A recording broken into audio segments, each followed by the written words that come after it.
नमस्कार दोस्तों, मैं हूँ डॉक्टर शोभा गर्ग। मैं एक एमडी गायनेकोलॉजिस्ट हूँ और मैं इनफर्टिलिटी एक्सपर्ट हूँ। और आज मैं आपको जानकारी देना चाहती हूँ थिन एंडोमेट्रियम के बारे में। तो उसके लिए सबसे पहले आपको एंडोमेट्रियम क्या होती है और उसका रोल क्या होता है प्रेगनेंसी कंसीव होने में, ये समझना पड़ेगा। तो एंडोमेट्रियम यूट्रस की सबसे अंदर वाली लेयर होती है। जैसे इस मॉडल में आप देखेंगे तो यूट्रस के अंदर वाली जो लेयर है, सबसे अंदर वाली लेयर, जब एम्ब्रियो बनता है तो इस लेयर में आके इम्प्लांट होता है। तो इस लेयर को हम बोलते हैं एंडोमेट्रियम। तो ये लेयर इसलिए ही हर मेंस्ट्रुअल साइकिल में तैयार होती है ताकि जब अंडा और शुक्राणु के मिलने से बच्चा बने तो वो इस एंडोमेट्रियल लाइनिंग के साथ अटैच होता है और यहीं चिपक के फिर आगे बढ़ना शुरू होता है। तो इसलिए एंडोमेट्रियम का सही होना बहुत ही ज़रूरी है।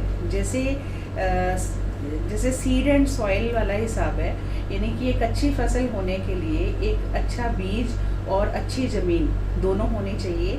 ऐसे ही प्रेगनेंसी होने के लिए एक अच्छा एम्ब्रियो और अच्छी ज़मीन में, अगर वो अच्छा एम्ब्रियो है, अच्छी एंडोमेट्रियम में वो जाएगा तभी वो इम्प्लांट हो पाएगा। तो इसलिए एंडोमेट्रियम का बहुत ही विशेष रोल है प्रेगनेंसी कंसीव होने में। तो कई बार हम अल्ट्रासाउंड पे देखते हैं कि कईयों की एंडोमेट्रियम के अंदर कोई प्रॉब्लम होती है, जैसे कोई पॉलिप वगैरह होते हैं। वो मैंने अपने पिछले वीडियो में आपको बताया था कि पॉलिप्स क्या होते हैं। इसी तरह से कई बार एंडोमेट्रियम की थिकनेस अच्छी नहीं होती, कई बार एंडोमेट्रियम थिन होती है, उस कारण से भी एम्ब्रियो वहाँ पर इम्प्लांट नहीं हो पाता। तो आज मैं आपको थिन एंडोमेट्रियम के बारे में बताती हूँ। थिन एंडोमेट्रियम कई बार देखी जाती है आईवीएफ साइकिल्स में, और उन साइकिल्स में फिर हम ट्रांसफ़र करना प्रेफर नहीं करते क्योंकि थिन एंडोमेट्रियम में आईवीएफ का रिज़ल्ट अच्छा नहीं आता। और थिन एंडोमेट्रियम हम कहते हैं जब एंडोमेट्रियम 6 mm से भी कम हो। आइडियली हमें आईवीएफ में एम्ब्रियो ट्रांसफ़र के टाइम 7 mm से ज़्यादा एंडोमेट्रियम चाहिए, पर अगर वो 6 mm ट्राइलेमिनर एंडोमेट्रियम है तो भी उसमें हम ट्रांसफ़र कर सकते हैं। पर अगर एंडोमेट्रियम की थिकनेस 6 mm से कम है तो प्रेगनेंसी का चांस बहुत अधिक कम हो जाता है। इसलिए हर संभव प्रयास किया जाता है कि इस एंडोमेट्रियम को किस तरह से बढ़ाया जाए। तो उसमें सबसे पहले हम हिस्ट्रोस्कोपी करते हैं। हिस्ट्रोस्कोपी करके हम एंडोमेट्रियम के अंदर कुछ निक्स लगाते हैं, कुछ कट्स लगाते हैं, जिससे जब एंडोमेट्रियम दोबारा ग्रो करती है तो वो अच्छी एंडोमेट्रियम ग्रो होती है। इसको हम बोलते हैं एंडोमेट्रियल इंजरी करना, यानी कि अगर हम एंडोमेट्रियल इंजरी करते हैं तो उसके रिस्पॉन्स में एंडोमेट्रियम की ग्रोथ बहुत अधिक होती है, जिससे अगले साइकिल जो एंडोमेट्रियम है वो थिक बनती है। कई बार ये चीज़ भी काम नहीं करती तो हम ऐसे केसेस में प्लेटलेट रिच प्लाज्मा डालते हैं। इसमें हम पेशेंट के ही ब्लड से उसका जो प्लेटलेट्स हैं वो निकालते हैं, सेपरेट करते हैं प्लेटलेट्स, और उस प्लाज्मा को यूट्रस के अंदर रखते हैं। उसमें कुछ स्टेम सेल्स पाए जाते हैं जो कि एंडोमेट्रियम के अंदर वाले जो टिश्यू है उसकी ग्रोथ करवाने में हेल्प करते हैं।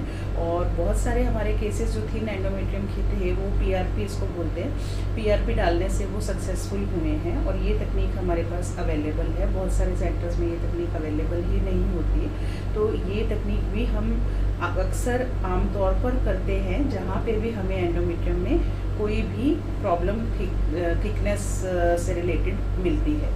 पर कई बार ऐसा भी देखा जाता है कि कईयों की एंडोमेट्रियम इतनी ज़्यादा बुरी तरह से डैमेज हो चुकी होती है, जैसे कि किसी की बच्चेदानी में टीबी हो गई हो तो उसके कारण उनकी एंडोमेट्रियम बिल्कुल डैमेज हो चुकी होती है, उसको रीग्रो नहीं करवाया जा सकता।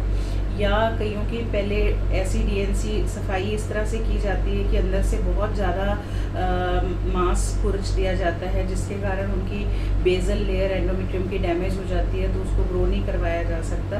तो कई बार ऐसे केसेस भी आते हैं जिनके एंडोमेट्रियम बिल्कुल ही ख़राब है, प्रेगनेंसी का कोई भी चांस नहीं है, तो उन लोगों का फिर हम आईवीएफ नहीं करते, क्योंकि जब फेलियर ही होना है तो उस प्रोसीजर को करने का कोई फ़ायदा नहीं है। ऐसे कपल्स को हम सरोगेसी की सलाह देते हैं।